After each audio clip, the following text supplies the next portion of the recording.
Hey everyone, I'm Shashank and you guys are watching iSharky. So I'm a law student studying in the glorious capital of India, and I thought to make a little video about this interesting topic that happens from time to time, which is a big source of concern for a lot of litigants and lawyers. If the judge become angry on you, if he gets mad on you, what can you do in this type of situation? And I thought I will make a little video about this interesting concept that happens from time to time, which is a big source of concern from a lot of litigants and lawyers. What happens is that you have a good case, your client knows that you have a good case, but sometimes the judge does not feel that you have a good case, and at the very inception, the very beginning of your case itself, sometimes the judge suggests that you in oral terms nothing in the order sheet that perhaps it will be better that for you to finish off the case at this stage rather than pursuing this litigation, because of this might not make sense for you. Sometimes yes, you should listen to the judge, because the judge of course has much more experience than you on most other days, because you are just fighting out maybe one or two, maximum 5 or 7 cases in a day. The judge is reading files pertaining to that nature about 50 to 60 times every single day. So of course he has such much more experience in some situations. Though the judge will pick up garb of concern and will try to tell you that you should not pursue this case for any other reason, let us not jump to conclusion quickly and say that judge took a bribe from the other side.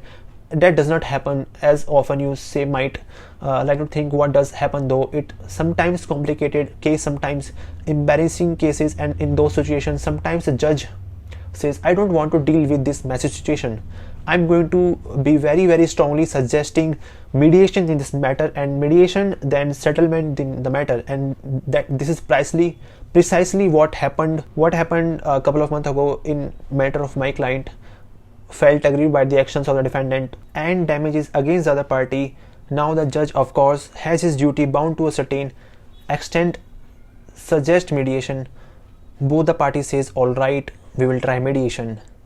The other party though was very steadfast on the couple of aspects of the negotiation. One thing which is not negotiable to the defendant is also not negotiable to us, and because of that there comes a stand. About 3-4 hours of negotiation already haven't taken place before the judge, which is something unusual because of the fact that usually the judge refers the matter to the mediation, and that varies the entire things take place. Here though, what was happening was, because these little terms being hashed out, the judge thought it's better that I take care of it in front of myself. Now the judge kept suggesting things, we kept bowing down, we said alright, we will concede to whatever is being said, except this one aspect which was completely not negotiable. On this stage my client asked me, if the judge gets angry, he will not anyways not decide the matter in my favor, what's the point on being steadfast on this particular thing? Let us concede to that as well. As I explained to my client that in this particular situation, even if we say that we are not amenable, we do not want to negotiate, concede on any terms on this particular aspect, what will happen is that the judge will grant the other party time to file the written statement, after which we will file our replication. Matter will be fixed for admission and the denial of document, as well as for framing the issues. After that, arguments are going to happen. One or other party is going to move one sort of application or the other in the middle of all this, before there is any chance the judge to, I can say, so-called inflict any damage upon us. Even if he, presuming for a second, becomes so angry that he says, let me show them the consequences of not listening to me, the most actual damage that he can do at any point of time will be at much later stage, at least very least 2 years from the actual from the date that we are discussing this kind of circumstance, does it make any sense for us to bow down for a thing which is not acceptable to us, just because we are afraid that judge will get angry? And when my client heard this, my client said, all right, let's do this, and let's do this. So because I find this particular aspect to be non-negotiable, after 4 hours wasted of the judge, the opposite party, for no fault of ours, really we say that this is unacceptable and we cannot go beyond it, and the defendant says it is unacceptable for us well as.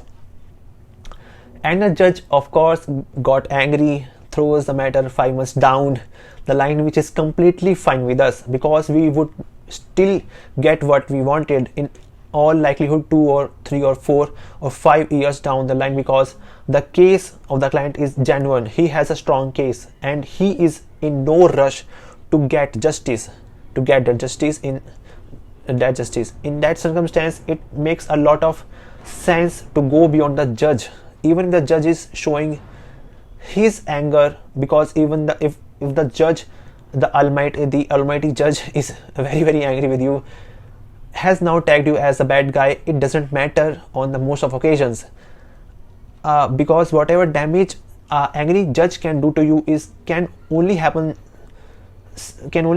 several months later or maybe years later down the line.